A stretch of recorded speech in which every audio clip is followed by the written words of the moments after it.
Hello everyone. So today we'll be seeing about medical coding interview questions part 2. If you are a recently CPC certified graduate, so you can prepare these questions, so it will be really helpful for you to clear the interviews if you are attending it for the first time. So most of the question I have added here is about ICD guidelines. Okay. So the 11th question, how do you code a fracture in ICD-10? So whenever we are coding for fracture, first we have to identify the bone and the fracture site. Next you have to identify the laterality, and then you have to see whether it is open or closed. If it is an open fracture, please do apply Gestilo classification and check for whether it is traumatic or pathological, and make sure you are assigning the 7th character. Second question is, what is the difference between poisoning, adverse effect and underdosage? Poisoning means when the drug is incorrectly used, that is poisoning, that is overdosage. Adverse effect means correctly used but it causes a harmful reaction.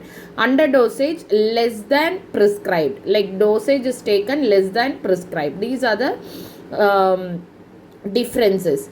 And third question is, how do you code for burns in ICD-10 CM?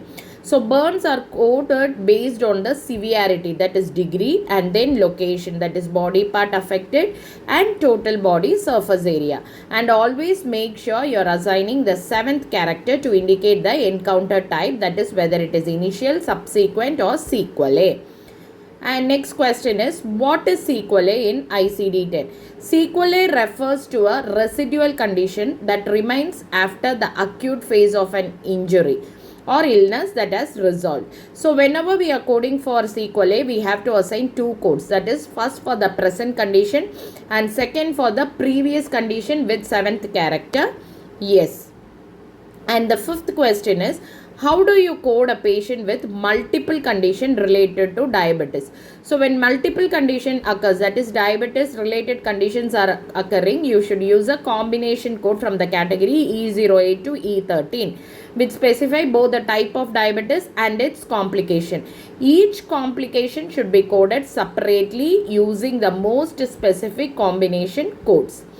16th question, how do you code for acute and chronic condition? In ICD-10, when coding an acute or chronic condition, we use combination codes whenever available to capture both the acute, that is sudden worsening, and chronic long-term components. If no combination code exists, we have to code it separately. Primary code will be for acute followed by chronic. 17th question, how do you code external causes of injury in ICD-10?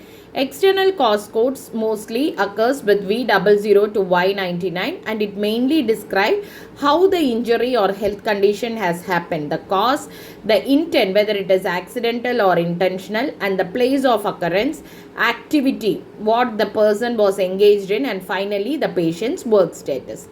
And 18th question, how do you report post-operative complication? Post-operative complications are conditions that occur as a direct result of a surgical or a medical procedure.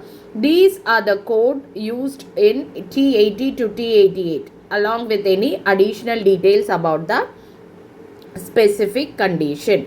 So here the truly complication is given. Please make a note of it. 19th, how do you code symptoms when diagnosis is uncertain? If a diagnosis is not confirmed, you can code for all the symptoms. This depends on where the patient is being treated. Whether it is outpatient like clinic, ER, physician office, code symptoms only. Inpatient, you can code for the suspected diagnosis also. And finally, 20th question, how do you code HIV or AIDS in ICD-10? If HIV is confirmed, you have to code B20. If it is asymptomatic, you have to code Z21. And if it is an inconclusive HIV test, you can code for R75.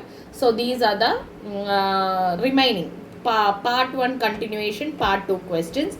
Write and keep and prepare this note, so it will be really helpful for you. And also, if you are interested in medical coding tips, and don't forget to check our other videos also. And if you are looking for CPC training or interview guidance, you can register with us so that we can guide you properly. Thank you so much. And if you haven't subscribed, please do subscribe. Keep watching. Thank you. Take care. Bye-bye.